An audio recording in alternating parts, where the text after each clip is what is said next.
Welcome to Wizard Team, a Black magical podcast for Black magical stories.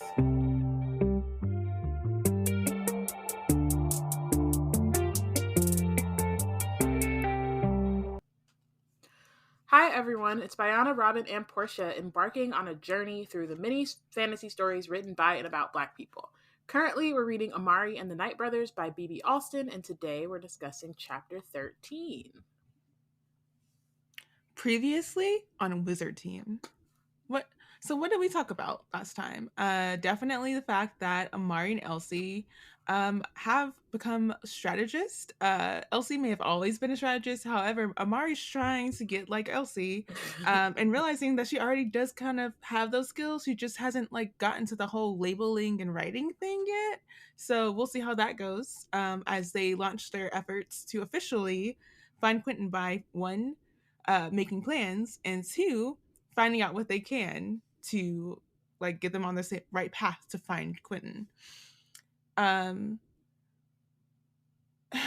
So the second part of that plan, right, actually gathering intel, leads them into talking to the Van Helsings because, of course, the director of Van Helsing is the one who is leading the whole department in supposedly looking for his daughter and her partner, Agent. So this leads Elsie to suggest maybe Laura would be the person the best drop some insights. But Laura likes to know things. She likes to be gathering people for stuff and using them for things. So maybe she could be the person to drop a couple of clues. Amari approaches her, and Laura seems to be into it until she takes over to the table. And guess what? No. She's actually going to make Amari's life a big old pain because she has no reason to embrace a magician who she calls a dirty ghetto criminal, or to make space for someone who clearly should only be grateful to be there because she is a poor, and everyone else who's there belongs there because they have nothing to do with the poors. Because they're yacht people. They're yacht people, and they go to Rome and Paris. They go to Saint-Tropez if they don't go to Rome. That's poors don't even know what that is. How can you be here and not relate to that? I don't know what you're doing.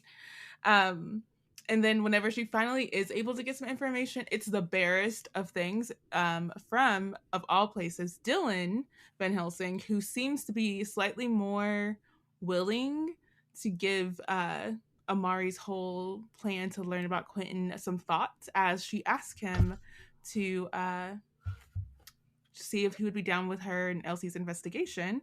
And he does tell her that Vanquish was kind of ransomed. There was a ransom letter that was received by the department where they were asking for Moreau in return for Vanquish.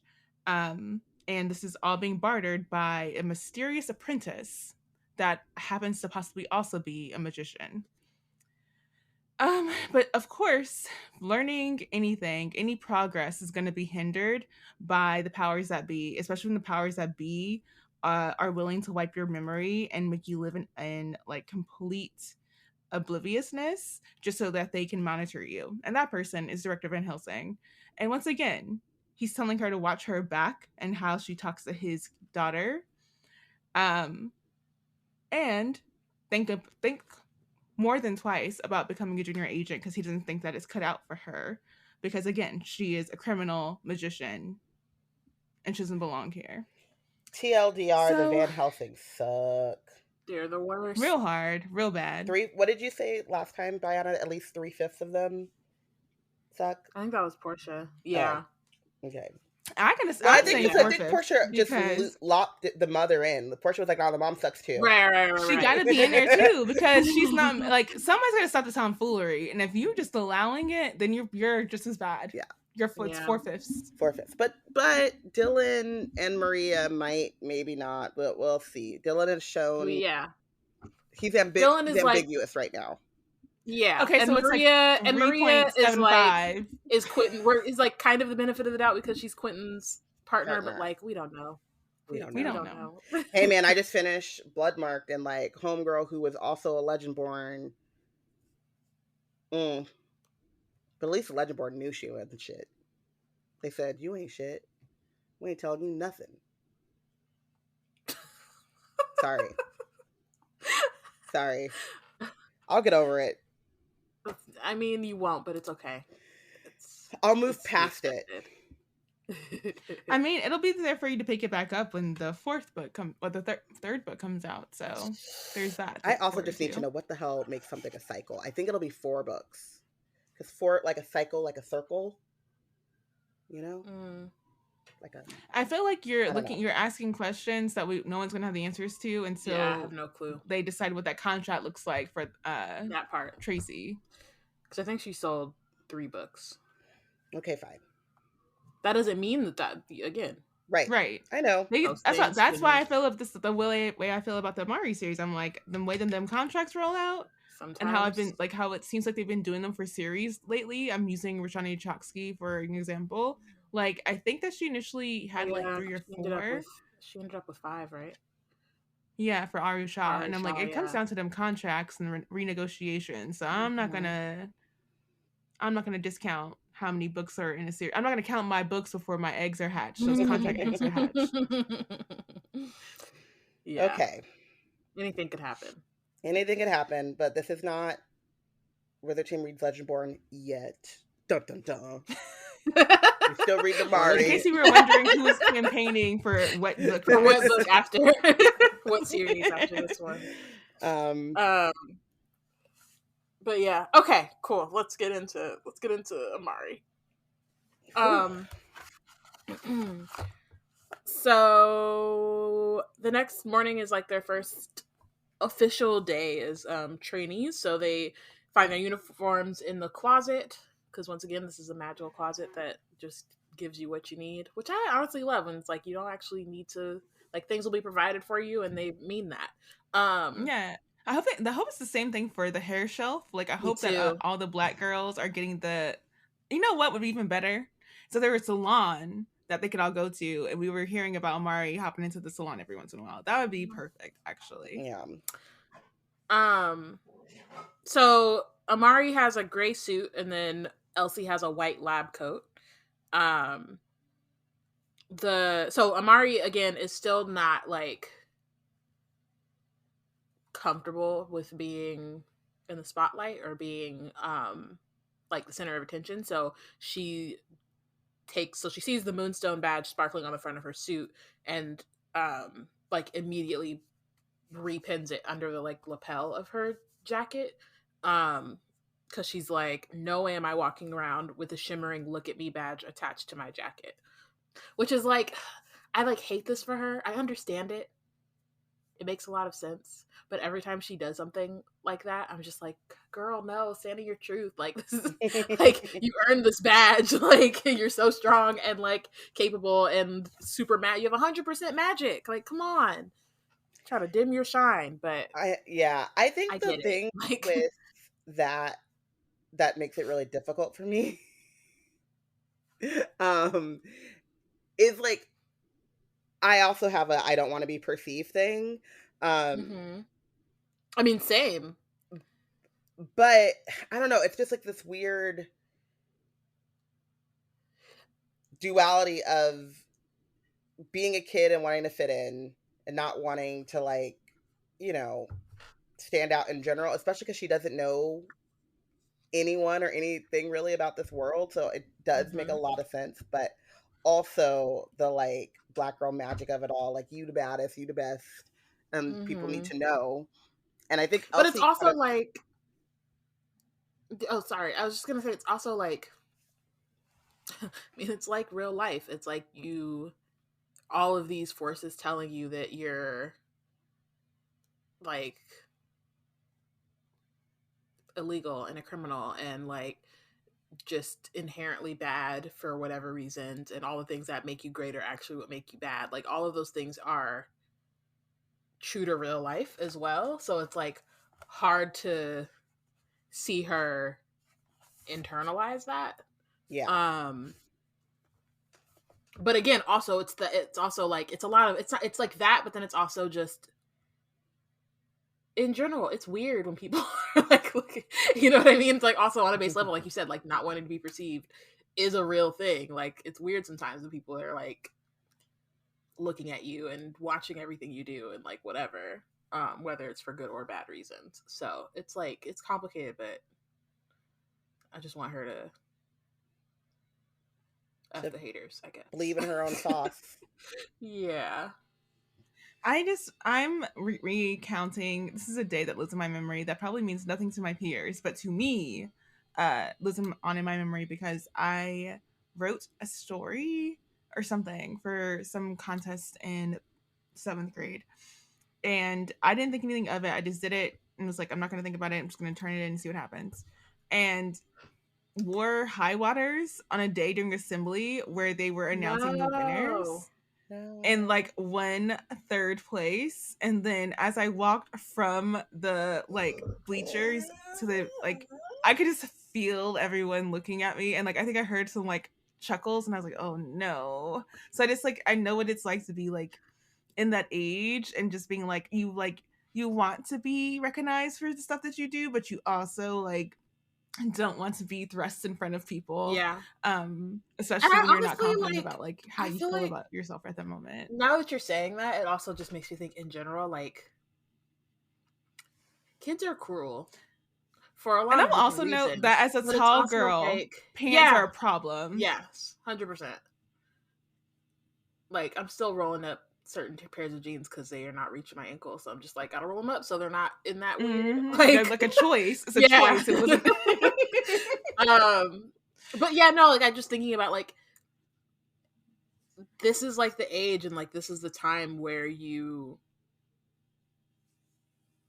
like, I mean, we've talked about this, like it's like where you kind of learn how to be, and kids are cruel and they will just like let you know. It don't take much to set them off on you either. It doesn't take it takes the smallest bit of difference on top of the fact that like she's a magician, so and you know what I mean? Like she's going to be noticed, and I think she knows that. Like she's going to be noticed, and she's going to be looked at in a bad light to begin with. So with the Moonstone badge, she's definitely just like, I don't want there to be another thing, even though technically the Moonstone badge is the most like the magician part is actually really dope. It's the most coveted badge. Yeah, that's what I'm saying. Like in terms of like this society and like structure, the Moonstone badge is actually the most like badass part about her that everybody would want to like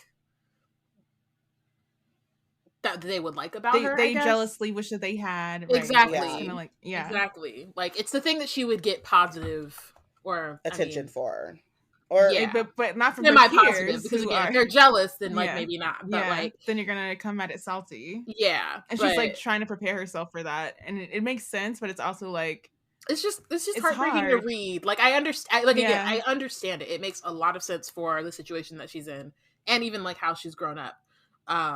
Because she was like this before that, even like people comparing her to Quentin and stuff and her being like, I'm not that great, you know what I mean? Like not wanting that expectation on her. And so yeah, it makes sense, but I hate that. It's sad. I also like we're gonna read it in just like a second too, but I was thinking about the idea too that she's still learning a lot about this world. And so on your very first day, it is kind of like expectation setting as well, because that Moonstone badge is giving people like gifted kid expectations, but she also knows that like there's so much stuff that she doesn't like. She might have the most potential and the most magical potential, which is what the Moonstone badge says, but she also has the least amount of support, not just support, but like practical understanding of this world. So she has like a lot more to learn than the legacy kids and the kids that are being here. And on the first day,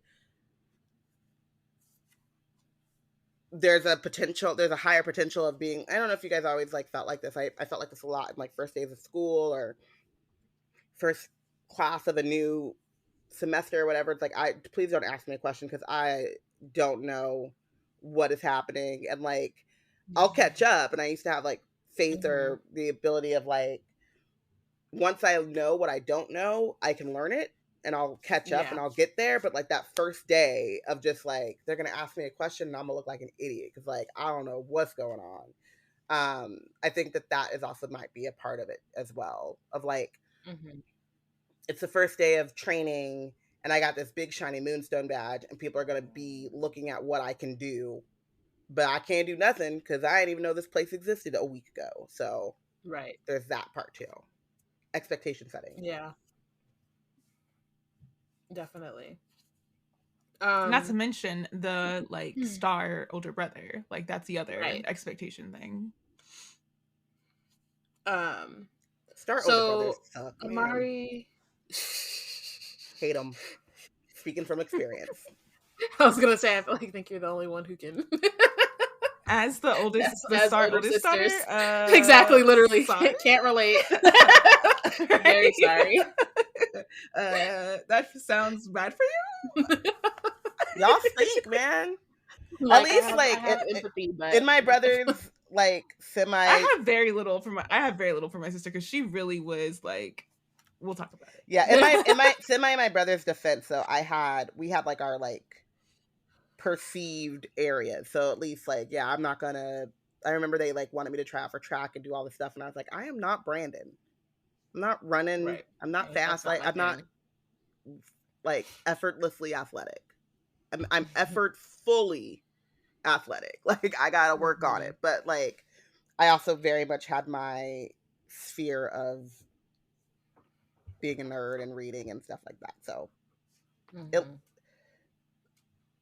star older brothers stink, but if you have your own little lane, you can carve out something. Bad. Yeah. Yeah. Yeah. Okay, so Amari and Elsie are like kind of talking as they're, trying to head to their respective departments. Which like I appreciated this because Amari, like we've talked about, Elsie is a really good friend, but I also like Amari is too. Like she's very much not keeping things from her and is like just the way that they trust each other and like so quickly is really nice to see. And she's also very supportive of Elsie's like inventive thoughts. Like she's not like, okay, girl, like eyes clouding over, not actually paying attention kind of thing. Yeah, like the way that like they really support each other in a way that like feels, at least it like obviously friendships go through different stages or whatever, but it's like again, it's so early, and so the way that they're like kind of at this point effortlessly able to like support each other and kind of like figure out what the other needs and like what's like they're just very honest with each other in a way that is nice. So Amari talks to her about what Dylan told her about the ransom letter, and then also tells her about magician girl 18 who's like the mysterious person DMing her. And so, which is really the one where I was like, I'm glad you're telling somebody about this because somebody needs to know. Like, you obviously can't trust none of the adults here yet, but like somebody needs to know about this in case you come up missing.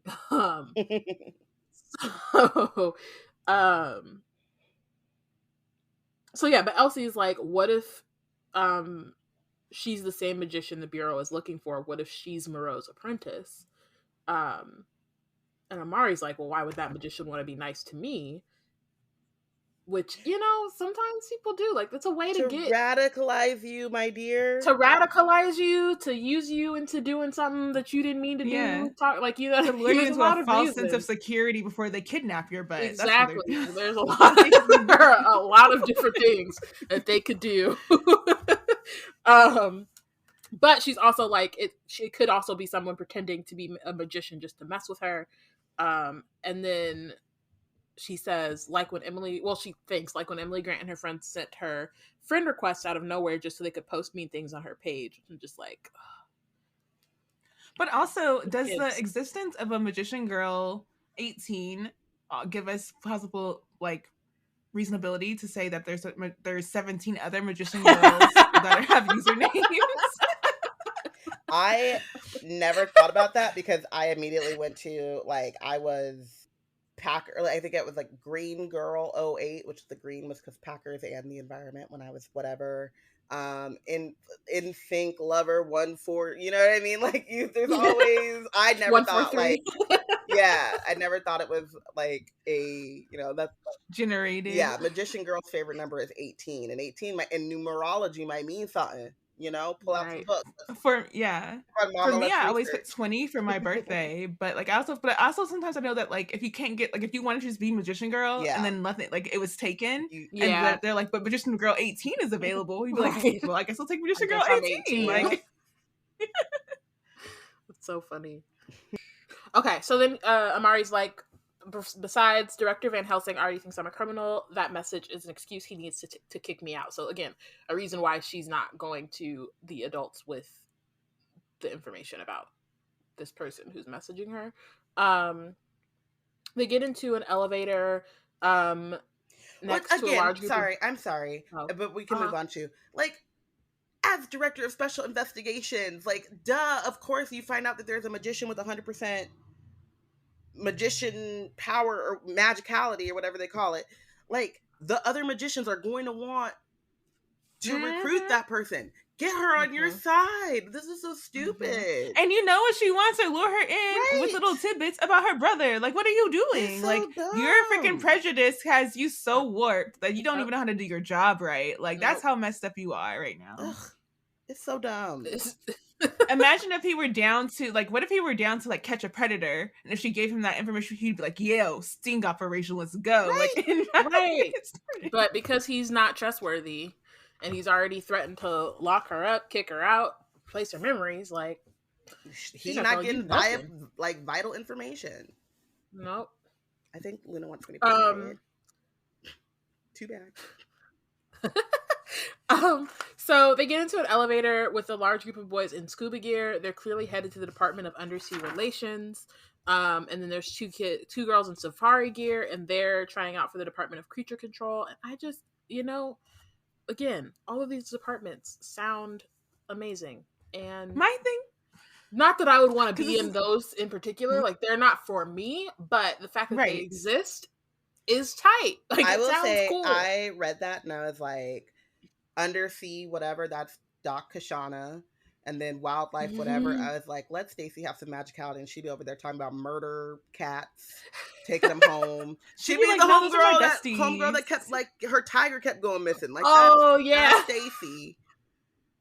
So, not for me. But why would she be like Antonio from Encanto? Like, Antonio from Encanto was like, he was like, because Stacey in particular loves the ones that might kill you.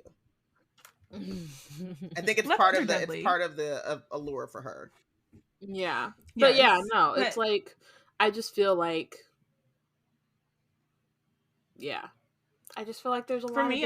I was thinking, like, how competitive are these other departments? Like, it sounds like by far everyone else is having a bit more fun, a bit more leeway to kind of get a grasp of what they're going into. Yeah, they seem like they're having a lot of fun. And, like, granted, Amari was not going to have fun regardless because of, like, the nature of her being here. She's here on a mission. She's on a mission. Yeah. Like, it is what it is. But just in general, I just feel like all these kids are missing out on trying out for the Department of Supernatural Investigations need to go hang out under the sea. Like, come on. Like, let's... Like, as soon as they said there's 40 of y'all vying for 4 spots, I'm spoiling. It's not. I would have been like, we read the whole chapter, but I would have been like, oh, so can I? Is it acceptable for me to swap? Can I, like, make this quick little swap over to my second choice? Because no, I'm not going to compete for something. Like, some of them might not have even. Like, like, I think there's probably more than the 40 that we end up seeing that. Yeah, they didn't get chosen. They got sent to their second or third choice. I'm just like, it's the propaganda. I'm like, and I'm like, this is propaganda, because why do y'all all want to be in this department? All these other departments sound so cool. They really do. Not that this one doesn't. Like, I think that investigations and, like, being a, like, agent does sound interesting. It's like, again, we all watch Men in Black. That movie's dope. So it's not that it's not fun or interesting. It's just that, like, there are so many options, and the fact that that's and the one you can be just as active on the field, like, exactly. So I'm just like, I also think about the fact that, like, for me, I'm not competitive, and, like, while investigations would seem really interesting, like, the I probably wouldn't do well because I don't thrive in like that competition, even if I was good at like investigations, where these other departments, especially if it's like we got 4 trainees and we have 6 slots, so everyone's probably going to make it. Like I would do so much better because that pressure to like, if I was going to, it's gone. So, like I'm wondering what Elsie is, they're just like actually being able to like absorb everything and not be worried about how much they're learning in competition with the next person as well. Yeah. Like you can even build up a friendship with the people that are there because you're worried about smashing them getting into the spot. Right. And then Amari in particular, this is her only chance. Which again, she has no other choice. Like she's going to the Department of Supernatural Investigations. Like that's where she has the best chance of figuring out where her brother is. So again, her specific circumstance is different, but also. But would that, like, one of the adults be more, like, mentory to her and be like, you know what, like, that is a rough card that you're being played. Like, I will say that, like, I know that they said that you couldn't come back if you don't make it, but, like, I feel like we could figure that out. Like, but I also, don't think you have to feel like this is your only way in. Van Helsing said that. It's Van Helsing. I don't, it's not an actual. It's not a done deal. Yeah. But I feel like she should know that. Like, I feel like that would give her a bit more. Maybe it would allow her to appreciate what else is going on, so she could have an eye out for what else she might be interested in outside of this. Yeah. But like, I don't know if none of the, I don't think any of the adults would like say that explicitly because they don't even know that she was told that this was her only shot. You know what I mean? Would that she had a mentor that she felt as an adult she could go to, like, hey, this is what he told me. Like she might even think anything about it. She's like, oh, I know I only have one chance to get in. Like, who told you that? Right? Who said you only had one? Right. You know, who said that? Who said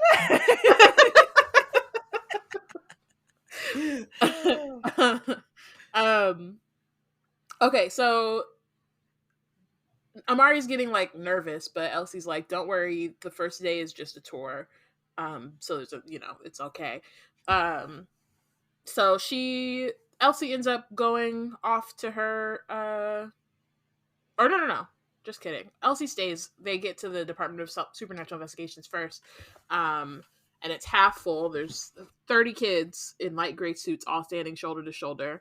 And then like so the floors are covered in black and white tiles. The walls are glistening white. There's 2 black pillars surrounding a white statue of Abraham Van Helsing driving a stake into Vladimir, one of the Knight brothers. Which is like very, like, again, the Van Helsings are very like propaganda. It's propaganda, but also like they're just very like why do you have a statue of your ancestor in the like that's my for me relax. Like I like it's invested if it's very clearly invested in their insecurities because it's like you're so pressed about like your ancestors like freaking reputation, like you don't have anything to live up yourself to allow to yourself, like you're like we will fund maintaining a statue and an apartment entrance before we will actually push ourselves to be outstanding ourselves besides Maria. A little painting apparently on the side, well, on the wall. Really funny too is that like, do you think we would think this way if the Van Helsings weren't still so involved? Like if if a Van Helsing wasn't the director right now, if you know what I mean, because like we put statues up of like big things, like but where's the other co-founder of the apartment then? Like, you know, like exactly. If it's because they weren't the only founder. Well, that's so where's the statue of the other person? That's what I'm saying. It's like I feel like you immediately see the statue and you're like, the Van Helsings did this for their own ego because of the Van Helsings that we've seen and the lack of and the prominence of it, right? Whereas I feel like if you would have gone to another department and seen a statue when you walk in, it would be like, oh, look at that. They're like honoring their history or whatever. Yeah, you just wouldn't have that cynical. It's the like, I get what you're saying, like, because it's like it's also the like the reaction that you have hearing this name reading this name after reading it a bunch of times and seeing like all these people are trash a-holes who also, because the first time we are like introduced to, I mean, I guess we see the twins before we see director Van Helsing, but they don't really talk. So like when we see director Van Helsing, his first thing is to be like, I'm the descendant of Abraham Van Helsing, like, oh, let me pop my collar, like I'm this, I'm that, like my family is so important, like he does all of that. So then like once you get here, you're just like, ugh. Exactly. Van Helsing's, you know, like exactly. And there's no reason to not be proud. Like if I were from a distinct, like especially like Black people, I'm like, yo, so especially if my hair would fly that day, I'm like, I am the descendant of right, Madam C.J. Walker. Like, it's like.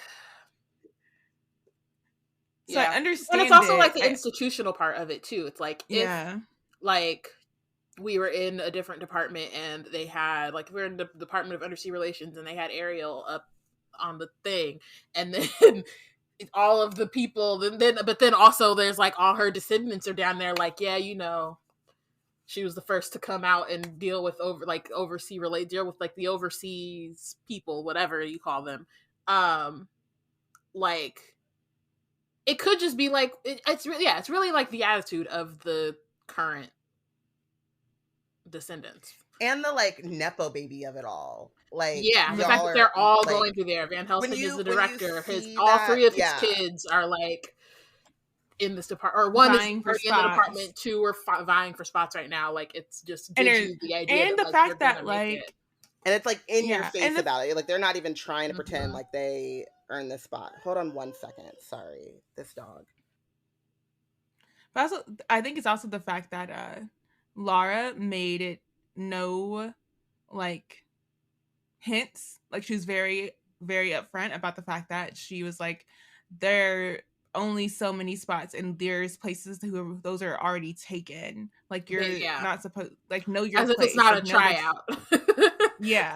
Like those are already spoken for. Like you're like, there's no reason why you should feel like you should be included in this because this is already spoken for.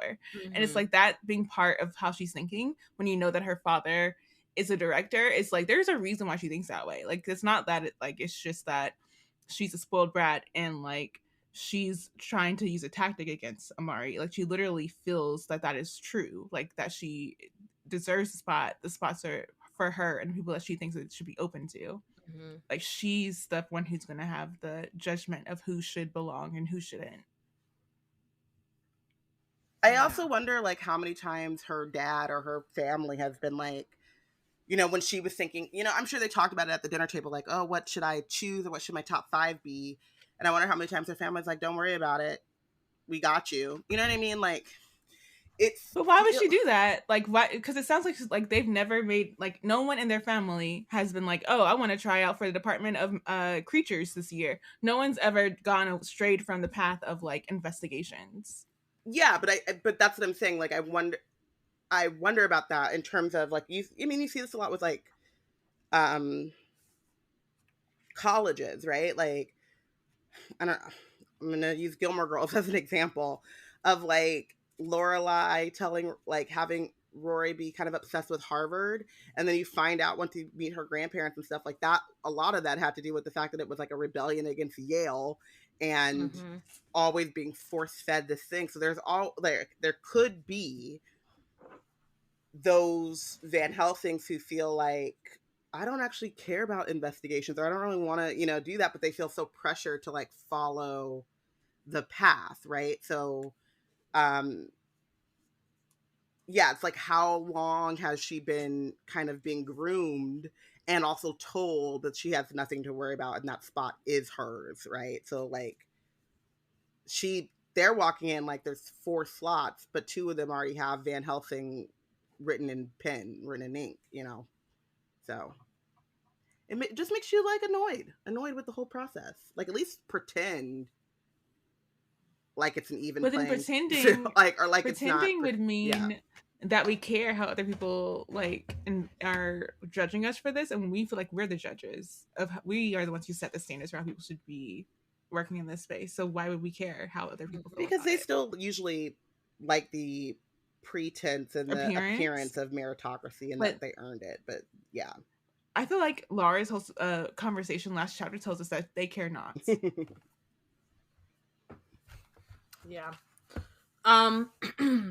So, speaking of the statue, Lara points it out to Amari and is like, you see that statue? That's how bureaus feel about the magician. Or that's how the bureau feels about magicians. Like, okay, girl. Which is just like, please, let's not. Like, I just, why did you even come over here to me? like, Mari's not checking for you, bro. Like, please. Like, oh no. She's the worst. She and her friends laugh, and only Dylan keeps a straight face. Amari ignores them, finds a spot on the opposite end of the line. And everyone is kind of like quiet and nervous. And then Agent Fiona shows up a few minutes later. Someone, like, apparently she has a nickname of the Red Lady, which makes me think of Game of Thrones. But I think it's just because of her hair. So she looks at them and she's like, none of you are getting good at heeding warnings, she asks. And it's like, y'all are still keeping up this, like, it's not that it's not dangerous, but I guess Magnus got her to go in with him on being like being a curmudgeon about this. Like, you know what I mean? Like, this is dangerous. Everybody else is like, we're flipping over off of ceilings and whatever. Well, she's like, don't go. So nobody answers. She says, don't go losing your nerve now. If you can't find your voice in front of me, what chance do you have in a forest of tree zombies closing in for a bite, or a score of stone-skinned gargoyles circling above you with ill intentions? Again, I would just not be here. Right. Zombies? You already didn't have me, and then you said zombies, and I'm like, no, I'm done. You know what? Also, like, I got caught up in it. Like, I was just curious, and now that you're explaining some more, I'm good. Actually. Does tree zombies though mean that they eat tree brains? Are the trees zombies that are eating humans? Yeah. Do they eat other trees? Well, I have follow-up questions. In my head, tree zombies sound like undead trees that eat human brains. Oh no. That's what I like. If you're a tree zombie, why wouldn't you eat other trees? Like, would you not be a cannibal, like, of your own kind? Trees don't have brains.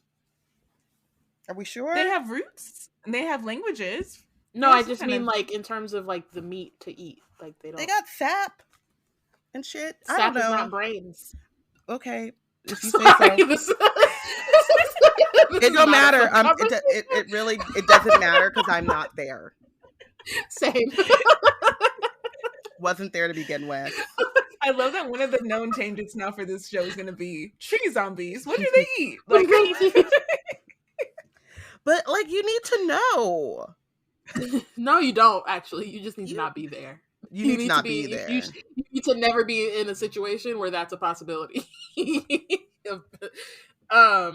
got zombies, y'all. It's time to go. No, thank you. I'm sure you'll see to it we're ready for whatever comes our way, says Laura Van Helsing, stepping forward. And I for one am ready for the challenge. It's just like, girl, shut up. Mm-hmm. Brown noser. So Fiona stalks over Cake and says, eater. Sorry. Fiona walks over and says, you've got the look of a lass who's hunting glory, little Van Helsing. And trust me, there's a good bit of glory to be found as an agent, but there's no surer way to fail at this than to go seeking it out. You'll do well to remember that. You all would. And I'm like, so Amari is like, not laughing at her, but is like, that's nice that she got put in her place because this girl was the worst. But then Fiona turns to her, tells Amari to step forward, and then she puts her face really close to her, staring into her eyes. And it's completely different from how she looked at her yesterday. So Amari's kind of like, did I do something to make her mad? Like, she's nervous for obvious reasons. And then she says, I suppose you think you're special with your fancy badge better than the rest of us? Amari says no. And he says, then can you tell me what on earth made you put down junior agent when you ain't got a supernatural ability to speak of? I do have a supernatural ability, Amari says. It's just illegal. Same difference in the end, says Agent Fiona. Which, okay. It's really weird to me that, like, they keep talking about, oh, it's illegal, whatever, she can't use it. But one, we've already talked about, like, it doesn't make sense to not make sure she can control it. Right. And also, why not train her so that she knows how to use her illusions to help you in this agency? Like she said, she has a supernatural ability. You're telling her she can't use it. And like, that just feels like a detriment to y'all. It feels like that would make like, things isn't it worse for only you. illegal because y'all make the laws and Right. like So you just be enforce the like, you know laws? what? So We just should actually give this one a chance. We've never gotten to train a magician before. Maybe we should Right. try it out, see if that makes a difference. I've been saying the whole logic of this whole thing has been stupid. You spend your whole It's time like, fighting magicians. You finally have a brand new magician who you could get on your side, uncorrupted by like these uncorrupted, older right, magicians. untouched, and y'all just Mhm. immediately criminalize her and ostracize her. It the whole thing doesn't make any sense. It's all and flawed. yeah, and it doesn't make sense in the like way that, again, like racism and Like like Right. all these bigoted bigotry doesn't make sense. It's like, makes no it's sense. the second you start really thinking about that shit, you're just like, no, but why? Because it would actually Behoove like you. be so much better, and also like be more efficient, like It more would helpful. It would like help help more people. everybody. It would help more people. It would be easier for you. You wouldn't have to jump through all these hoops yourself to make sure that I can't do the thing that I already inherently have like am good at and can do. Like, but instead you're making it harder for me and for literally everyone else by criminalizing me. It's like just how the world is now, and it's so frustrating when you really like start to dig deep into like what all Yeah. like bigotry is. So it just like relies on people lack wanting to of be logic. ignorant. Yeah. But also like my thing is like also like, and this is perhaps not the allegory that BB Alston has, so I'm sorry, sir. But it just reminds me about like the criminalization of like drugs in particular, right? Like how like specifically like marijuana, right? How they have put people away for generations for carrying it, for distribution, etc., only for there now to be like widely states are accepting it. It's not as criminalized as before, and it is like people are gaining whole businesses based on a distribution of this thing. And it's like it doesn't, all it really took was people to stop, like to see, like call it out for the lens of like just criminalizing the populations that tend to use it, like another reason why to like police and criminalize these populations, and other factors that have made it more acceptable for it over time to be not seen and as like a criminal offense.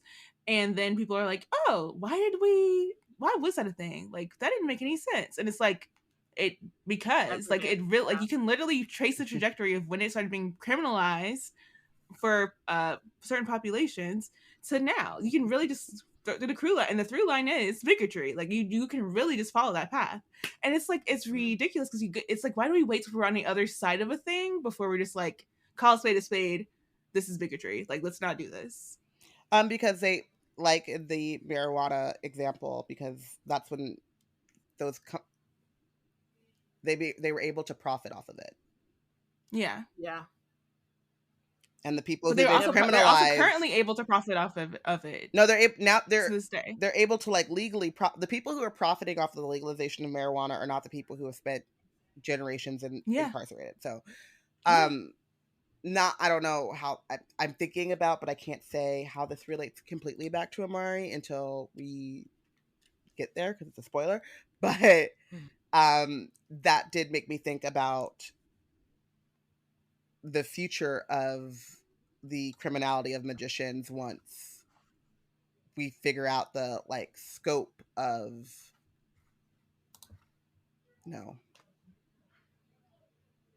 once we figure out the scope of like how deep magicians are embedded into the society underground.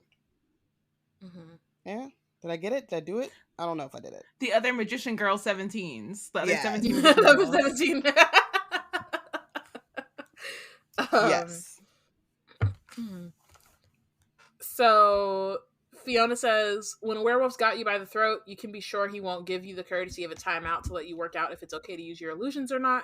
Which, again, just tell her it's okay. But that's y'all. That's on you. Are you going to punish me if I use my illusion to save myself from the situation? That's on you. That's on me and y'all. Then she says, so tell me, why are you here? And Amari's like, to find my brother. So you don't want to be an agent to help others, only yourself. Is that right? And if I said you're wasting your time, that in all my years of training agents, I've never seen a worse prospect. Okay. So I like Fiona, and I do understand what she's trying to do here, but again, I just feel like none of these adults have like the right credentials to be dealing with children. Teachers, yeah, because I'm just like, children. what are you like? I understand the intention behind this, but it is really not a good like.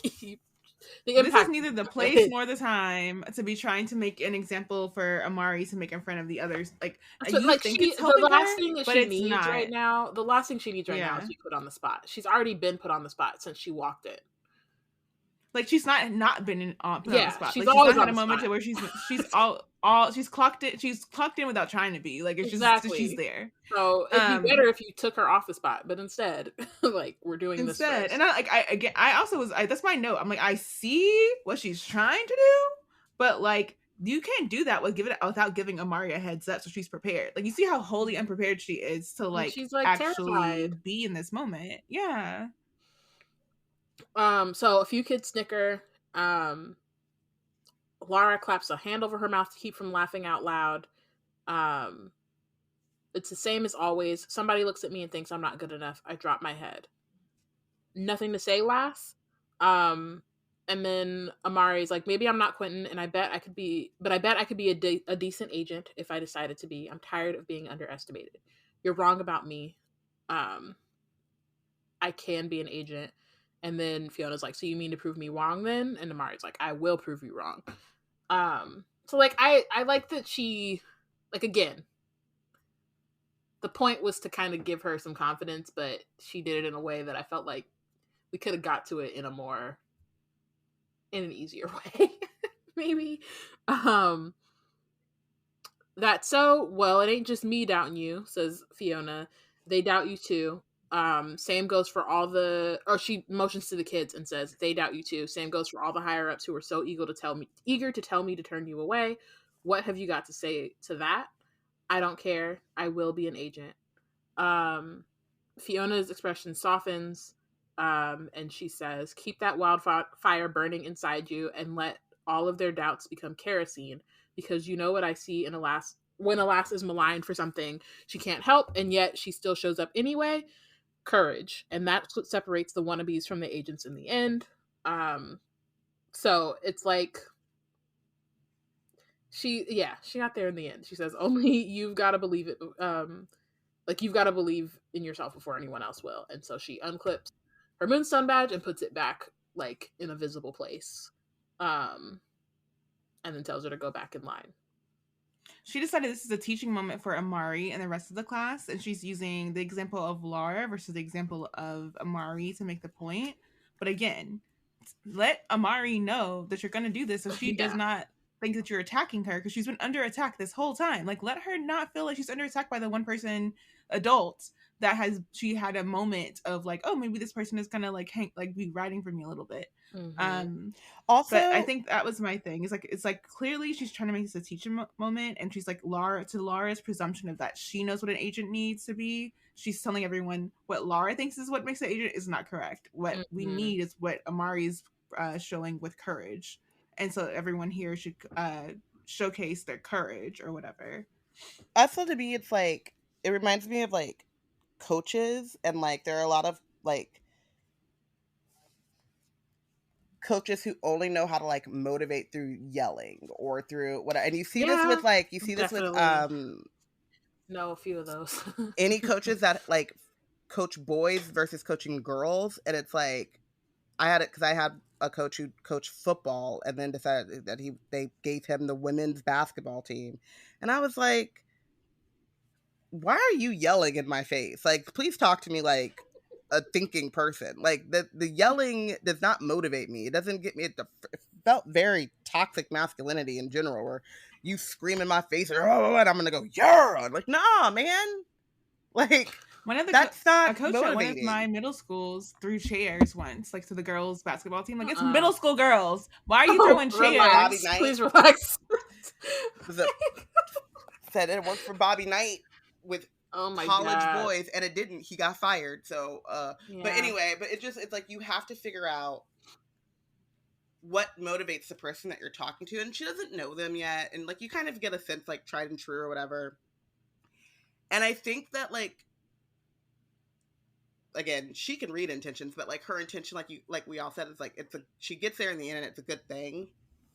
But and I think it does end up motivating Amari. It does do it does motivate her. It's just like, it's just and I think uncomfortable Amari's even fine At with what it when expense? she, it's like I think Amari's fine with it when she understands what Fiona's doing, but in the moment it is very uncomfortable, yeah. and it is not it could have been damaging. But also, like, if you know that, like, the adult that you thought you had some trust in is willing to use you for a teaching moment in front of other kids, I don't think that your trust in them is going to be as strong as with an adult that you feel like you can just share details with without feeling like there's going to be like anything that's going to be like negative that could come from that, even if it's for a second. Like, you don't want to, that feels like an unreliable source of trust. Mm-hmm. Yeah. So Fiona cracks a smile, opens her arms, and says, "Welcome to junior agent tryouts." So we learned there are 32 of them. And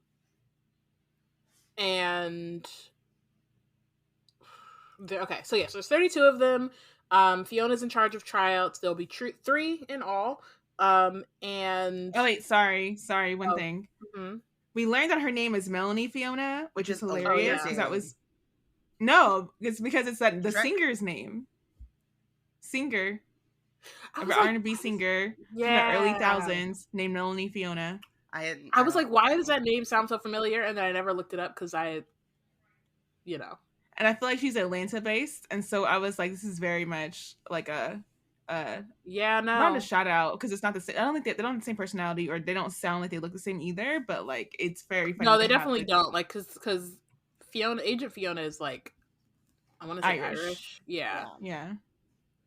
Or Scottish. But yeah, because that's like literally. I was like, I was like, every time when I read Melanie Fiona, I was like, that name sounds like a name that I know, and I just could not place it. But that's so funny. I don't know that name, but look up Melanie Fiona, R&B singer, and it should pop up. I'm sure, but I think it's also funny to me because like I was thinking, it's 2 first names, and you can never trust someone with 2 first names. Have you heard about that? Like, I don't know where that came from, but I thought it was funny. Go ahead. Sorry, it's a long chapter. So 32 agents, or 32 trainees, 3 tryouts, that will be decided if like they can become an agent. They'll be training them before the tryouts, so the ability to pass won't just matter on how well you learn. You also have to, she's like, you also have to have like the right stuff inside you, so it's more than just like, I can do this. It's also like, you have courage, teamwork, or I'm assuming, I'm looking into what she's saying, but she's basically saying you have to have the right stuff already inside you. The last tryout is called the finale. It's the culmination of the training that you've received. It comes in 3 parts. An exam on supernatural facts, a display of technique while dueling with sky sprints and stun sticks, which I don't know what that is, or we don't know what that is yet. And demonstrating your supernatural ability. And then the first tryout's on Friday. So they have a week, really less than a week, to figure out. And also they are going to be cutting kids at each tryout. So this is my biggest, I'll just get there. This is my biggest problem, and I almost benched the Department of Supernatural Investigations for this. So there's 32 kids, and Laura asked how many spots are there, and basically there's 4 spots. Why would you accept 32 kids? It's like college admissions. I was gonna say, and I think it also depends on how many kids signed up. There's way more that signed up. I know, but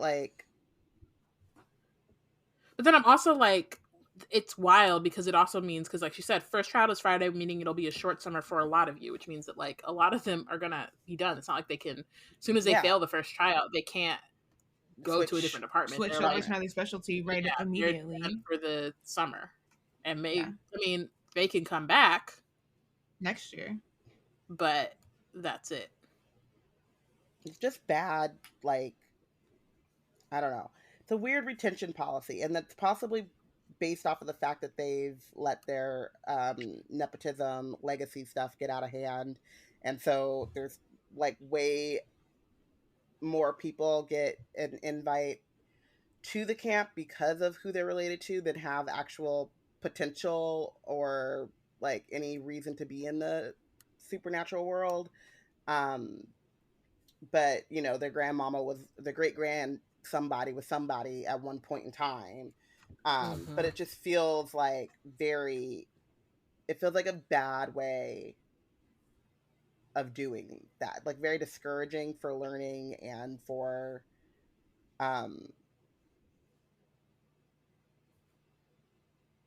morale, I guess.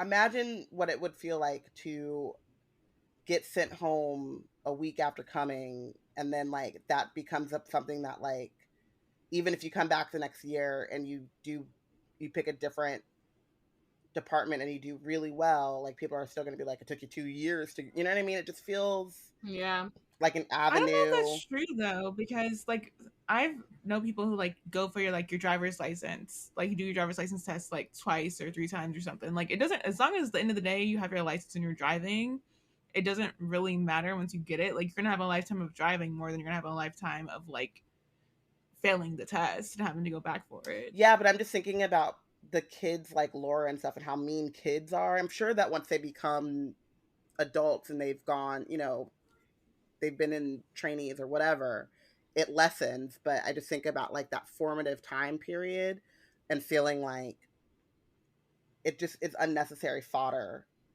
to ostracize. I feel like that's kids. anything though. Like you can't really manage that. Like people will be like, you remember that time that you like farted in school or whatever? Like, you know what I mean? Like it's gonna be, people are gonna, if someone feels like holding something against you, they're gonna hold it against you until they feel like they don't want to hold it anymore. Doesn't matter if it's you not becoming part of the department or you having an embarrassing mishap. They're gonna keep holding it against you because that's on them. That's who they are. It's not about like what you do at that point.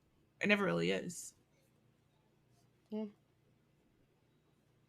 Like that, I'm just thinking about the Housewives, right? So like, apparently, someone said something about Karen's mother when we don't know. We don't know if it even actually happened, but she said that it happened, right? And so she's determined to hold on to that. That's what she's determined to hold on to. She's a grown adult, more than grown, well into her 50s, and she's still holding on to that. So it doesn't really matter. Like it really doesn't. Like if Laura could be 50 and be on some, you remember that time that you came and tried out for the investigations? You really thought you were hot stuff, huh? But why would it's on Laura for being that awful kind of person. It's not on the kid for having to come and try and find their way. Like that's what and I think that's on I do say that I think like on the Bureau's part, they should be better about explaining that like making it should be thought of as a fluid learning opportunity to be there each summer and not as a like end all be all, this is your whole plan for your whole adult life kind of thing, because I think it puts too much stake in the whole concept of trying things out and figuring out what you want to be when you grow up.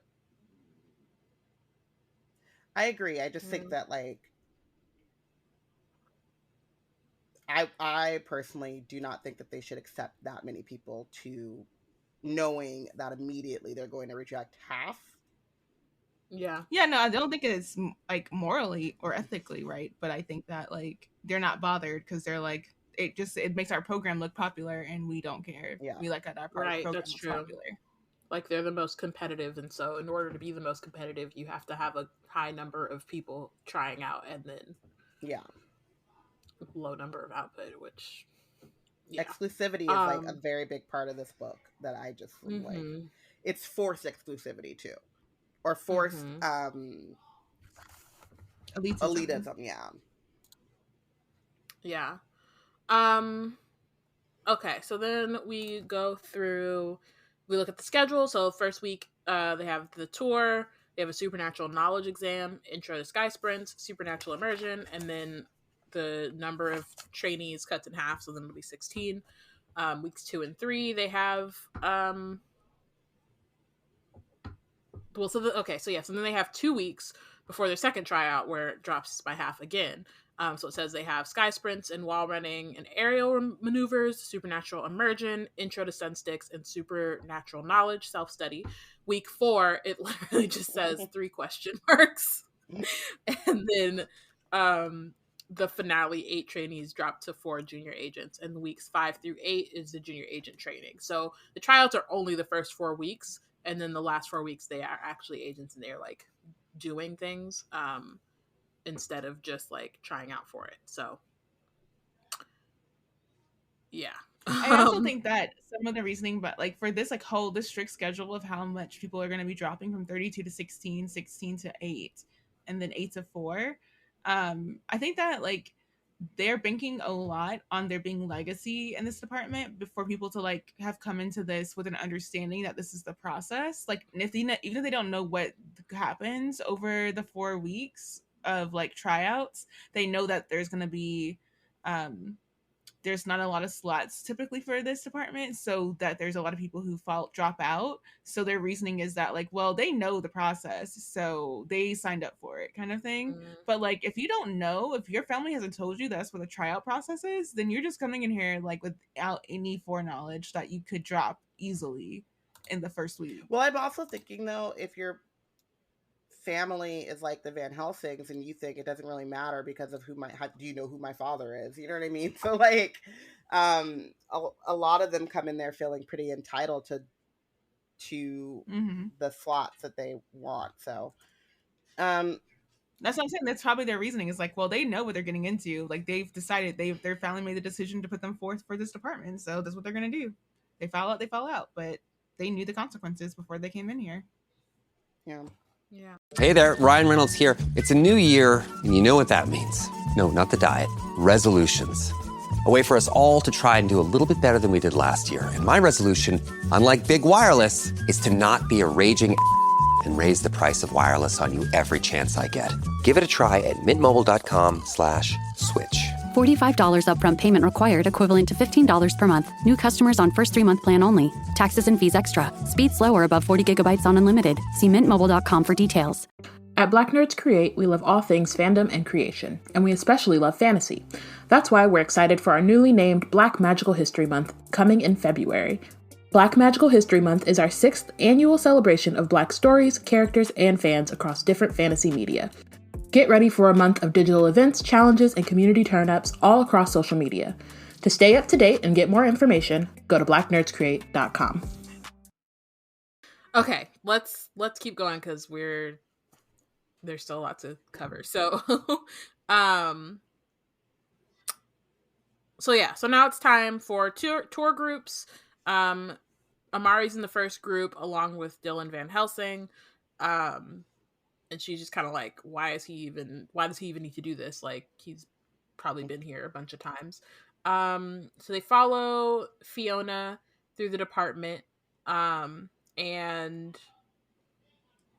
it hits Amari that she's about to walk the same halls, see the same sights that Quentin did. And it puts a warm feeling in her chest, but also makes her miss him terribly. So then door slides open. They go into a wide hallway.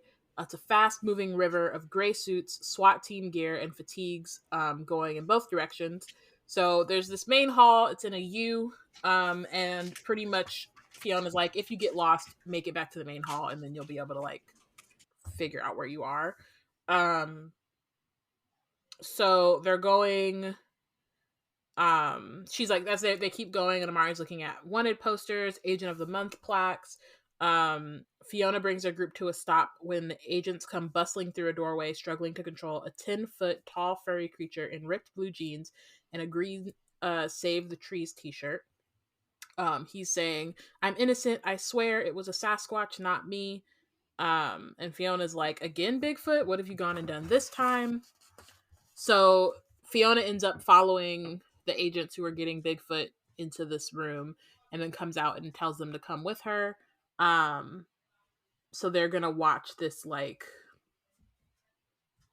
what's the thing? Like the lineup, basically. Yeah. Let's line up. Like, yeah, they're gonna watch the lineup. So they walk in. An angry little bearded man in a green suit is brought in. He looks like the grumpy uncle of the guy on the Lucky Charms box. "Is that a real leprechaun?" Amari blurts out. The little man turns around and says, "Well, I ain't a bloody fake, that's for sure." And Amari's like, "Oops, I wasn't supposed to say that." Out Dylan loud. laughs. Yeah, Dylan laughs and says, "I asked the same question the first time I saw one. That leprechaun still sends me hate mail." Amari laughs, but then she turns away from him because, again, like, he was being rude, and she's like, "I'm not trying to deal with that." We are not friends. Exactly. And Dylan's like, "Don't be like that. Who do you think vouched for you with my father? I told him how Lara and her dumb friends were teasing you." But Amari's like, "This isn't a joke to me. You can't be mean to me one second and then nice the next. I don't know if I can trust you or anything you told me." Which I appreciate that she's like, "Nah, bro, like, you can't just come over here trying to act like shit's sweet. It's not sweet." Like, "I don't know you. You're rude. Your sister's a bully. Your dad has been trying to kick me out. Like, why would I want to be friends with you at this point?" So Fiona is talking to the leprechaun, says, "In a moment, I'm going to show you 5 faces. Point out the one that took your pot of gold." So then a group of people, and then she's like, things, creatures, all walk in. So the first is an actual bear. Beside it is what looks like a man in a cheap Chewbacca costume. Then there's Bigfoot from the hallway, another Bigfoot with gray fur, dressed in a fancy red suit and sipping a cup of tea. And then there's a person-sized ant in a trench coat. And again, this is a weird place. Like, it's kind of it's annoying because, like, we keep going through, like, moments of, like, this bureau is trash and these people are trash, but then also you have, like, really random, like, creatures that are just exist in this world. And so it's like this weird clash between being annoyed and also being like, wait, that's actually wild. So then that's him, shouts the leprechaun right there in the t-shirt and jeans. So Bigfoot's led away grumbling. The other Bigfoot rolls his eyes and adjusts his monocle. Then he steps into the room and he goes, "Melanie, darling, when they told me it was you out here, I simply had to come say hello." And so it says, Fiona says, "Sorry to keep dragging you down here every time your cousin gets out of line. I know it's a hassle." "Nonsense. Gives me a chance to try and talk some sense into him. Crime doesn't pay and all that." Falls on deaf ears, but as they say, you never can give up on family. And then he sees Amari and is like, "As I live and breathe, is that the Amari Peters?" He introduces himself as Sir Francis Sasquatch III of the Yellowstone National Park Sasquatches, formerly knighted in both fairy courts. So And he's an important... there's Faye here. two courts. I have a theory about be this Sasquatch. in the Department of Fair Relations, but I also don't because that's scary. But I also do because it's crazy.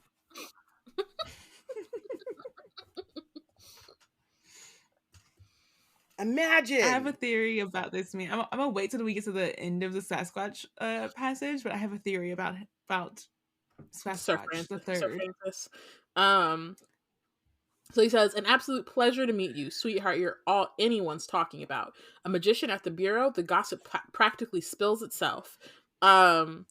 Then he's like, "I simply must be going, but if you're ever in the market for a good cave hideout with reliable escape routes, or even a nice underground lair off the beaten path, I'm a woodland real estate agent to the stars, honey. Think of me when you're done playing with playing at this junior agent business and start looking to start your criminal empire in style. Good or evil when it comes to clients, I don't pick sides. Here's my card. Toodles. And so he hands her this notebook-sized card, and then dips, basically. I also love that he's like, basically, when you become a criminal, I'll set you up with your lair in front of an like a cop. The agent, literally in the middle, like in the department of the precinct. in the middle of the department in front of the agent. Like, and said, I don't choose sides. I will do business with criminals. I'm like, isn't that illegal to do business with criminals? So all of this fuels my theory for Sir Francis Sasquatch III, which is that he and his family are of mafia family. Yep. And he's if he's not the Don, he is like one of the higher level mafia members. Because he's like, because his cousin is continually in crime, which I'm like, that sounds like something that, like, you know, he's always in crime, sure, fine. But he's also like, you never give up on family, which feels very like a mafia line to say. The fact that he is connected to both Fae courts tells me like this man is up to sus things, but he has powerful. Good connections, and he's built up strong connections to multiple alliance groups, right? And the fact that his major business, like the business that he is allowing to be widely known, is that he runs real estate empire, okay? And he is aware of criminal empires because he's helped people find the places and hideouts for those criminal empires. So I honestly feel like he's like, you can't live a fabulous life on the straight and narrow. You got to be fab on some criminal crap. That's mafia life, and he's willing to use his mafia ties to assist Amari and add a magician to his ranks of people that he can say that he outfitted as part of his empire and alliance building. And I'm here for it. I think it's fun, and I really enjoyed his inclusion. I think he shows Amari that there's a life outside of the bureau that they're not presenting to her. Maybe, perhaps. if that's what she decides. If that's what she decides, then maybe. You know. But like you could, but also there's a life outside of the bureau where you can be fab, girl. Like you can't be. He's like literally said like you can't be fab in this. This is not gonna do it. But outside of the bureau, you could if you so choose. Which also reminds me of like they can't take your magical power back if you dip after you've touched Merlin's ball. Right. They can wipe your memory and hope that you don't remember that you have magical powers and not use them, but they can't take them back. But only if she leaves on their terms and not her own. Exactly. Yep. Mm-hmm. So like and she just feels she doesn't know that she has powers doesn't mean that she couldn't use her powers. Like they'd manifest without her knowing it, and then she'd be like over here confused, like what's happening to me. And then here comes Moreau's apprentice, like I got you. Yep. Which is why their strategy does not work. But it's not working. Honestly, I'm here for Amari keeping her options open. I know she feels uncomfortable by this. She's like, is this what people think of me? That I'm destined to be the supernatural world's next supervillain? Which I understand why that would be unsettling and frustrating and kind of scary. But also, I kind of like, even if I wasn't going to be a villain, I might want an underground lair. That sounds Keep your tight. options open. Keep your options open, and also like I don't want to be findable all the time. Like I want to be dip out. I definitely want an underground lair always. Even I'm gonna be alone, not doing. I'm not gonna be making evil plans. I'm gonna be reading. I'm gonna be reading. Literally just gonna be reading, but eating some nachos. That's it. Literally the same person who wants to do a drop. Like one of your aspirations is to do a drop. Like imagine if you're living in a hideout and every time everything that you get, all your resources or whatever, you drop points for them. Your book mail is dead drops. That's like, or even like DoorDash. Like you're like, no, we gotta meet in the park. Like dropping at this rock over here. Don't mind that. They have instructions for like, you know, how to do delivery, and it's like, all right, we're gonna meet me at this park. There's a bench. I'm gonna sit one way, you sit back the other way. Leave the bag there, and then leave, and then I'll grab it and go. Like,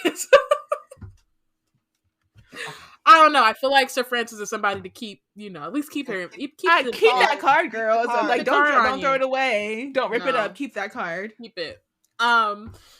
So Fiona leads them back into the main hallway. They pass the briefing auditorium,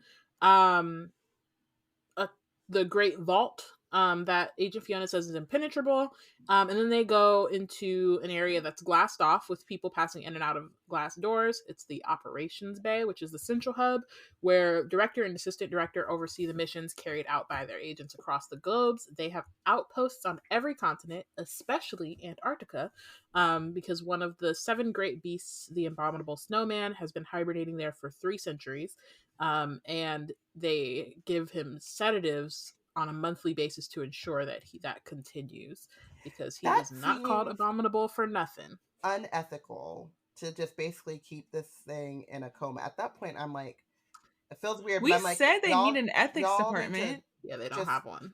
Kill him, unfortunately, or let him be abominable in Antarctica. Or let him be abominable in Antarctica. But like exactly, like who all is down there that you're protecting anyway? Like, is he gonna leap continent from continent without someone like transporting him? Like, what's gonna happen? But I'm like, you to me, again, I just feel like the only ethical thing is euthanizing him, unfortunately, or giving him a wildlife preserve type of thing where people cannot go and he can abominable himself till he's content in that area. But like keeping him asleep for centuries. And like, is he not going to build up an immunity? Like, he's going to at some point. Like, you can't just keep using a drug on someone. Cost? It seems like wasteful too. Wow, exactly. I mean, again, this sounds like every like government that I've ever known. They just do stuff, and you're just like, why are my tax dollars going to this, girl? When it could go to something much if more. We could line item our taxes ourselves. Let me tell you right now. First thing will be going to these roads, child. Oh my god. Libraries for me. I'd be like, y'all ain't gonna keep trying to take down these libraries. I'm gonna tell you that roads, right now. the libraries, and the schools. Those are like top 3 because social services, like the people, like for New York, especially like for like the houseless population and stuff like that. Like give them their resources, but like give them a place to stay. Y'all need to stop playing. Mm-hmm. And take all that money out of the defense budget because they can't even balance their checkbook. I don't even know where I just passed an audit in years. Saw a video about these 2 officers in the subway. Some man had fallen on the tracks in the subway, and it's the people who are like spectators who are the ones who are helping the man out of the tracks in the subway. One police officer is doing his job. He's like flashing down the train to let the train know not to come into the station. But the second police officer just standing there, not trying to help the man, not doing anything, just standing. Well, they don't legally have to do their job. Yeah, sure. And that's why they should not be funded to do a job they're not doing. If anybody else I knew I was giving my money to do a job they weren't doing, they would not be getting that money. Nope. No, not at all. All right. So Fiona gives them a hint, tells everyone to know their great beasts by heart, because it's a question that is asked every year in the finale. What do you think the great beasts are? Because I have thoughts. Abominable snowman, obviously we have one. Loch Ness monster. Yep. Nessie. Number 2. That was like the only other one that was like popped in my head when I read this, but maybe the dragon. Maybe there's only one, but it really. I think that's no, because Elsie's a dragon. Elsie's a rare dragon. But I think if there's like maybe a dragon, if it's like a very Aragon or whatever, like, yeah. I feel like there has to be a whole hatch of dragons. Like dragons don't just be a blown. There has to be like a horde. I don't know if they're in my head. It's like only one of each, but I don't know if that's true. Yeah, that's right. For the 7 beasts, I feel like just one of each. Okay, one big boss. I would say a Balrog, but we're not in Lord of the Rings, so. Well, I mean, I would just be like Sasquatch, but there's a family of Sasquatch. There's a family, right? That's why they're not a great beast. Well, maybe it's big, but that dude's Bigfoot, right? No, that dude was Bigfoot Sasquatch. It's not Yetis either, because I feel like Yetis and Sasquatches are like the same thing. So then is Bigfoot a great beast, and the Bigfoot is not a Sasquatch? No, Bigfoot was the cousin. That was I think dude's that's just name, his right? name or whatever. His name Yeah, was I think just that's his Bigfoot, name or like instead of maybe a nickname Jerry or whatever. Or whatever. Okay. Yeah. So we got Nessie. Yeah. The Abominable And Snowman. Abominable Snowman. The problem This is a question we for don't the know that listeners. many. Let us know who you think the Great Beasties are, because Yeah. Yeah. Who are the Great Beasties? There's 5 Who are of the them? Great Beasties? There's 7, I think. 7 of them. Right? And we got 2 down I for feel like you. there's one We on got each 2. continent too. Like, Yeah. Right, so then maybe it there's probably like, because like there's Chupacabra? It's the, probably by continent. Yeah. do you think it would be a Yeah. chupacabra, or do you think that would be just like a fantastical beast? Oh, Stop. The I didn't even say it on purpose Thunderbird. because of the way you I stopped it. I just stopped. I think that there are really certain terms that I'd be like, I think twice about. They're general terms, Yep. but it's like, yeah, I don't and you're wanna like, say it. dang. Yep. Yeah, if there's one for every continent, then that That might narrow it down. narrows Because like Nessie has to down be a for bit. That's Europe. Europe. Boom, over with, done. So we need Africa. But then also, like, some of the cultures are so, like, so many different cultures across, like, all of these continents. But still. Yeah. Anyway, y'all let us know. Help us narrow it down. We would like to hear pitches Because for what the other 5 continents. We're really are 1 for submitting us 7 to because Great one of them was already provided for Both us. to us, So we yeah. did a really bad job. Well, I feel like everybody's gonna be like, Europe is just Nessie. Like, I don't think Yeah, there's any I can't, other. like... Yeah. It's gotta But be Nessie. I can't think of I think I am a part of the Nessie fan club, by the way. I just think that, like, they would just be minding their business. The thing is every time I think of the Loch Ness Monster, this is a tangent, and then we gotta keep going because we're... But... And then you keep saying Nessie, I keep thinking of Twilight. And I think of Nessie, Every time. honestly, it was band. Wasn't there a Nessie and Making the Band, the original Making the Band group? Not the O-Town, the black folks who went to Brooklyn and got some cheesecake. I think there was also a Nessie in there. And that's what I know I sound like an old, but whatever. That's my association with these words. I want to rewatch Making the Band. man, Yeah. I'm Anyway, y'all, let us know who you think the Great Beasts are, because we clearly failed. Our imagination is lacking right now. It really is. I call her Nessie because of a book that I read in which the Loch Ness Monster was called Nessie. I can't remember which book it was now, but the main character was like, "Oh, that's my homie Nessie. We go way back." And I was like, "Oh." You're like, "Oh, for real?" I love it. Okay, cool. So their group presses their faces against the glass to look into the room full of men and women sitting at long tables topped with computers. Massive screens cover the other 3 walls, making the operations bay look like a NASA control room. On one screen has the words helmet cam, and it shows a bunch of agents in gray suits raiding a haunted house. More zombies pour out of the doorways, and the agents keep slicing them to dust with burning swords. And like, that is giving Azor Ahai. Again, another Game of Thrones reference. Very sorry. But again, would not be here. No, thank you. And then it's like, you know what, we keep like saying that, but the kids who are here are the kids who are like motivated by this. They're like, word, they're like, this is dope. dope. Whoa! But I also feel like if me. Magnus really wanted to scare some people off from choosing this, he did not mention the word zombie in his little speech at all. Yeah, and that they're not regular zombies, zombies, not tree zombies, Yeah. regular zombies, water zombies. I don't care. Just say zombie, and I'd be like, I'm gonna choose something else. No, because if you tell me, like, it's one thing for me to grapple with the idea that zombies exist in this world, because everything else exists here, sure, fine. But then you tell me there's different variants of zombies, and I'm like, nah, like, that is ridiculous. Like, that's straight up. Take my memory. Send me back to Right. my own world, child. I do not want this. I don't need to be anything that's going with like multiple things can kill me by each just for them to eat me for no real reason, and then I turn into that thing. No, thank you. No, thanks. Nope. Okay, so then there's another screen showing a smirking elderly man in a dusty rocking chair. This one is labeled Moreau interrogation. That must be Moreau the magician, like me. And so everybody's like, "Oh my god, is that really him?" And someone says, "I hope wherever he is, he's really far from here." And then Dylan's like, "Far? Heck, he's right here in this building." I'm like, "Sir." show off why much. you don't show off, but also like why you don't tell your kids things, because like of course But who's just gonna his say father? that. I mean, I wouldn't put it past his father to have told him, but I also think that like he sounds like the sort of kid who would be nosing around. He's definitely nosing around, but it's like because he already admitted to nosing around, but like it's also just if you are nosing around, then you wouldn't say that. That sounds like something that got let slip, and then he. I don't know that. I don't know that. Yes and no. I don't know. An easy supposition to make, because like where else?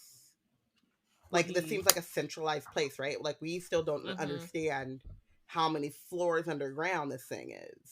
Right. So it's we don't know how large the bureau is. Yeah. Yeah. We just keep going further and further underground, closer to the center of the earth.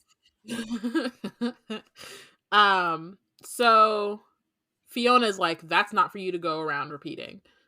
And then Dylan nudges Amari because again, he hasn't fully I guess he's decided that he wants to be her friend or whatever. He's like, well, maybe if the bureau were better at catching his apprentices, my sister wouldn't still be missing. And it's like, sir, I appreciated this a little bit because it like does show I feel like he wanted the smoke today is kind of what. Yeah. And it shows that like he does care about his sister and he doesn't want to be bunched in with his twin, who is the worst.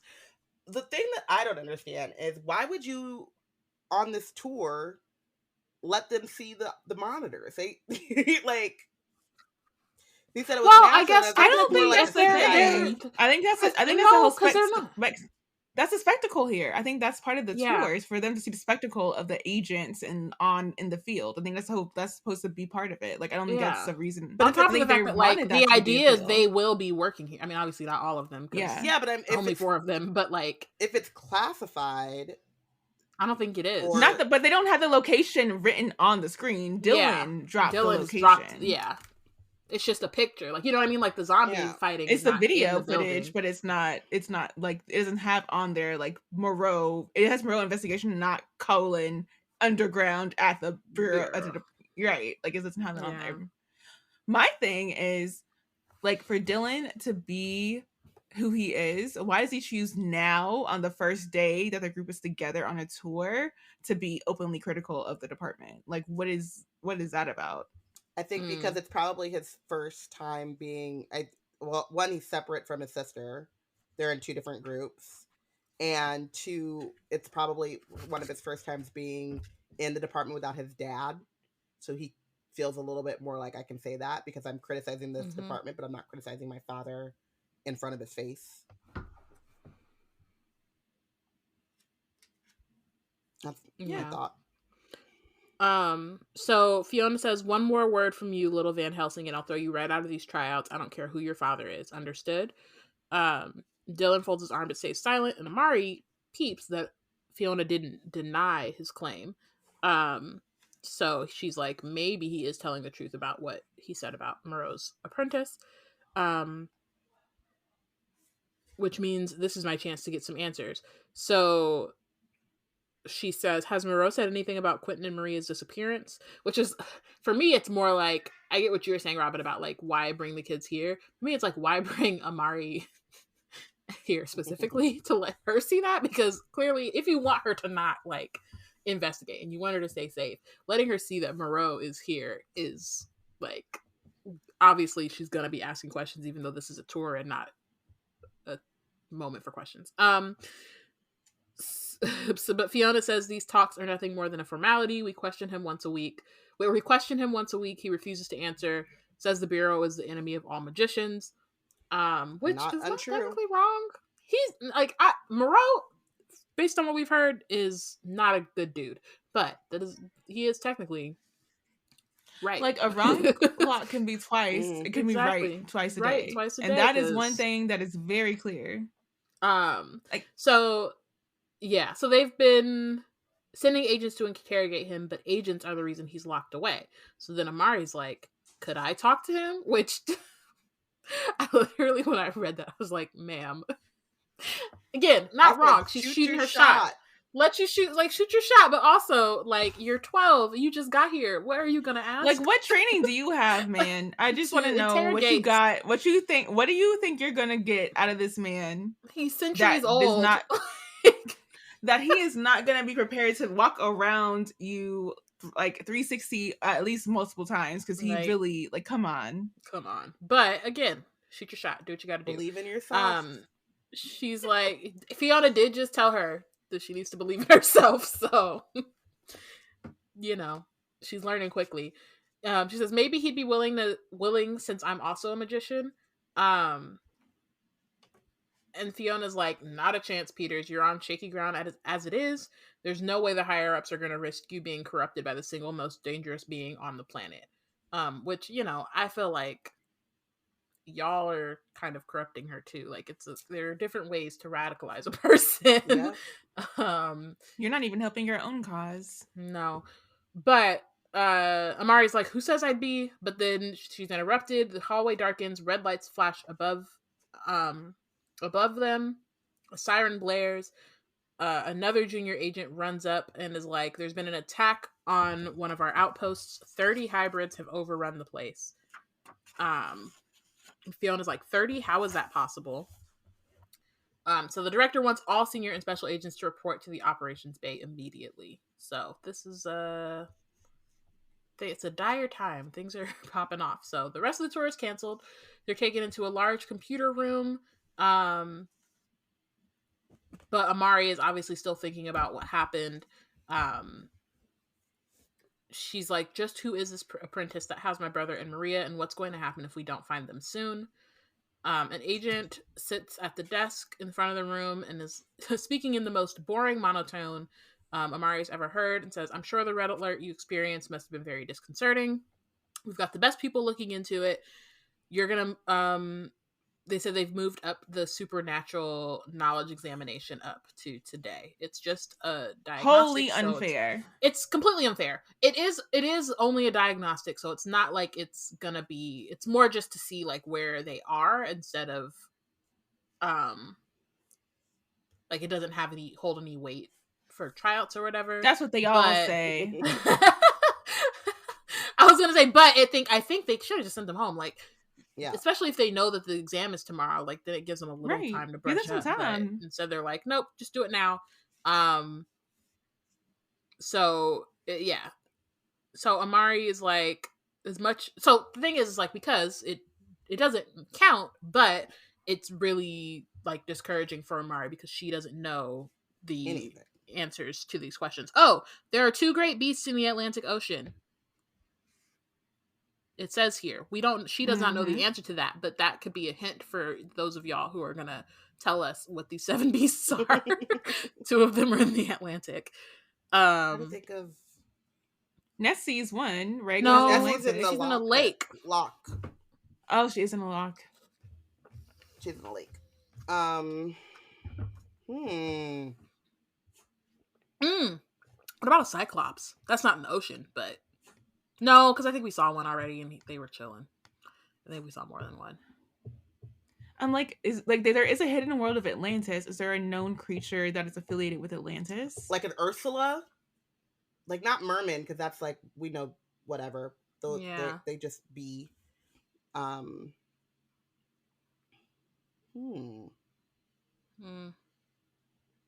We have not the time. What's Moby Dick's We don't. Let's called? keep going. We don't. Let's keep going. So on top of like not knowing the answer, she's also distracted about Moreau being in the bureau. When the exam's over, they're called to the office to meet with the instructor. Luckily, one at a time, so nobody knows your answers unless you tell them, which Laura does. So she comes out and she got 83, and she's upset because she thinks that she was tutored, like her tutor had them focusing on the wrong things, and she's going to demand a new one from her dad because whatever.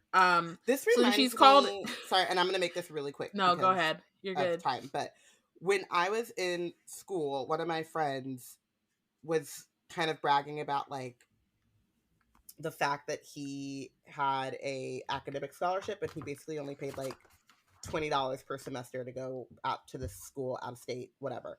And then I come to find out that like he rich, and like rich into the sense that like had a live-in nanny, and like the nanny was still there while they were in while he was in college. But he had tutors for every single subject, and tutors for his ACTs and SATs. And I was like, so you basically paid the equivalent of your college tuition. And like, one, you also didn't need that freaking scholarship, and you should have probably rejected it so that someone needs-based or who needed it more could use it. But like, you can't brag about getting this scholarship for how good your grades are when you've gotten your hand held through everything. Like a lot of people, I just went to public school and figured it out. Like I took a SAT prep course, but like I didn't have these tutors. And so it's like really funny that she is openly complaining about how the tutor that they got was useless and she's going to demand a new one. At the same time, Amari is like, I don't even know this place existed or anything about this world. Yeah. And I'm taking this test.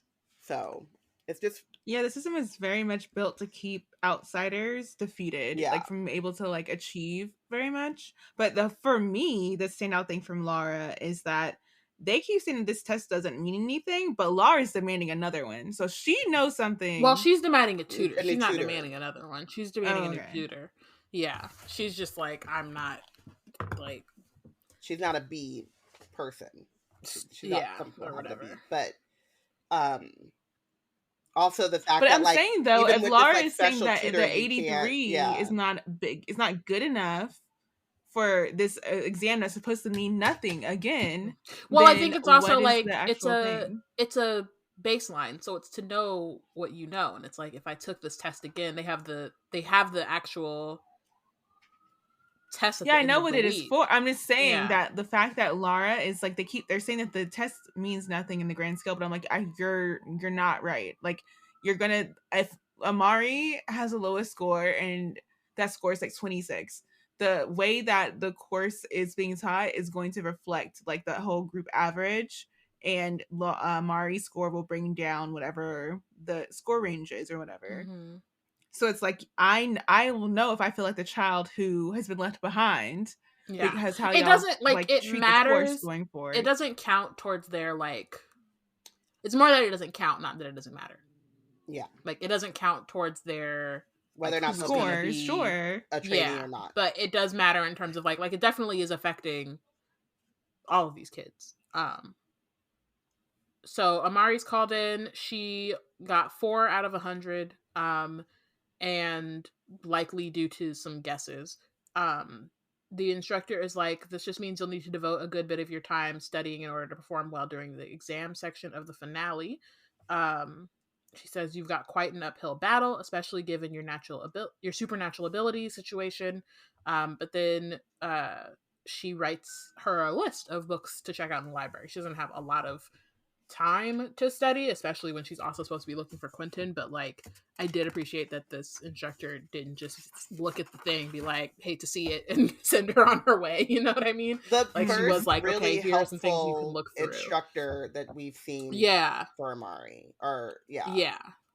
who was like, okay, you're like, and you know, it's not like it's a lot to have to go through. It's a lot of different books and all that, but at least.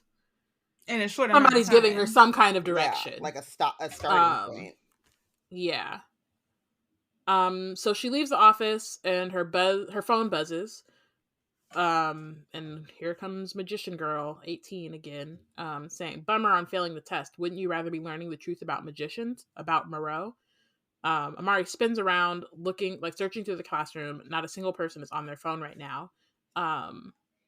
She's like, how do you know that? Are you here too? And what do you know about Moreau? Then here comes the response again.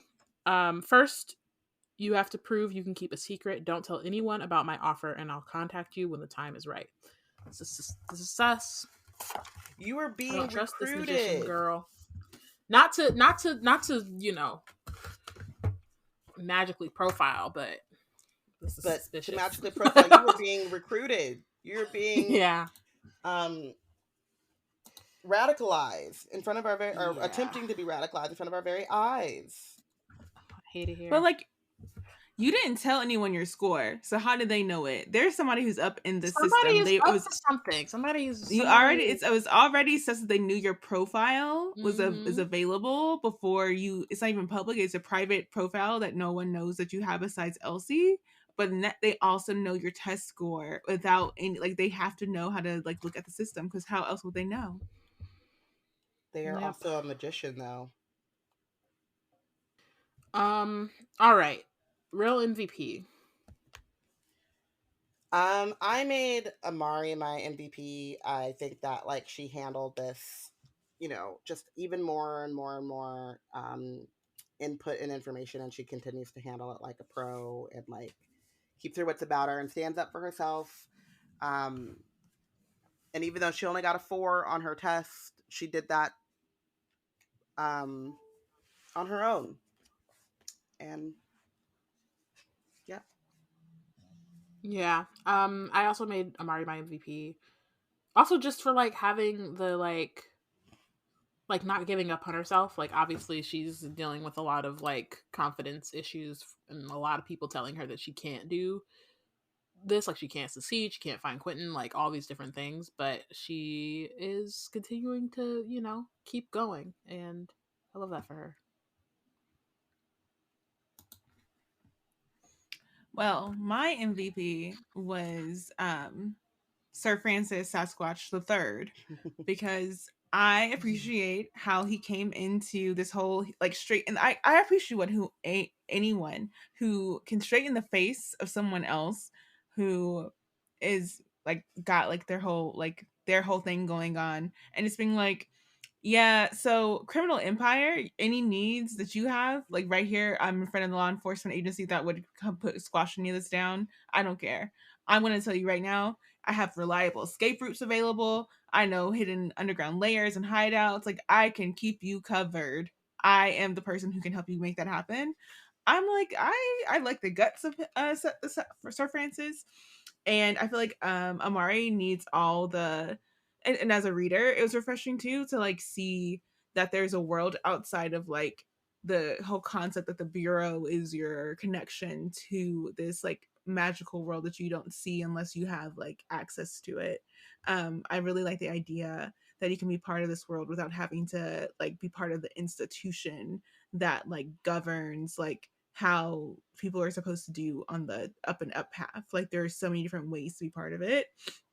And I hope that that does open Amari's eyes to like, hopefully, I know that the criminal enterprise of it all is like it's not great, but I think it's great as a insight, and I hope that she's able to like weigh that when she's making her considerations, and especially now that she's part of the secret internet, who knows what she'll get into on the interwebs there. Like she knows that there is something else, and she's not going to be like completely overtaken by what those possibilities are. Mm-hmm. Benched. I benched Maggie Girl 18 because you up to something and I don't like it. Mind your business. If you go help me find my brother, help me find my brother, but ain't nobody ask you to give me more information on magicians or to be looking at my test scores. So you got to go. Block, mute. I don't know. I don't know the safety features on the other net, but you got to go. Yeah, agreed. I also like it. Just it's suspicious. It's just not a good look. Something's happening there, and like could be helpful, but it's definitely dangerous, and it's just not necessary. We don't need it. And also, like, why can't they just come and talk to her? Like, why they gotta be doing all this Say it with your chest. I mean, I get like if you are actually a magician, like, sure, you gotta be careful, but this is not a way. And like, who says that like your connection to Amari is secure anyway? Like, if she really you're really banking on her trying to not get in trouble and not showing these messages to someone else, because how do you know that all this like subterfuge you're doing is really worth it in the end? Yeah.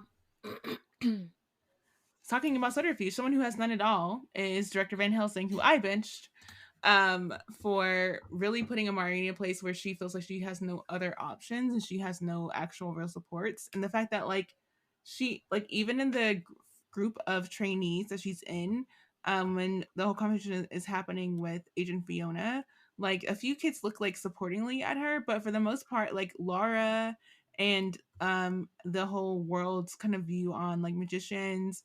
And I'm sure, like, for me, it just comes back to Dr. Van Helsing. I'm like, why this experience for Amari is just such an isolating and like stressful experience in a way that it really should not have to be. And if he were a better director, this would not be happening. And also for the whole 32 kids, 4 slots thing, because like seriously. Thank you for listening. Join us next week when we discuss chapter 14. Wizard Team is brought to you by Black Nerds Create. If you want to keep up with our other content, you can check out our website at blacknerdscreate.com. Follow us on Twitter at BLKNerdsCreate, at Yana Wrote It, at Robyn_Rambles, and at Porshèa. Follow us on Instagram and Tumblr at Black Nerds Create, and subscribe to our monthly magic newsletter. And don't forget to rate and review the podcast wherever you're listening to this. And we'll see you next week. Bye. Bye.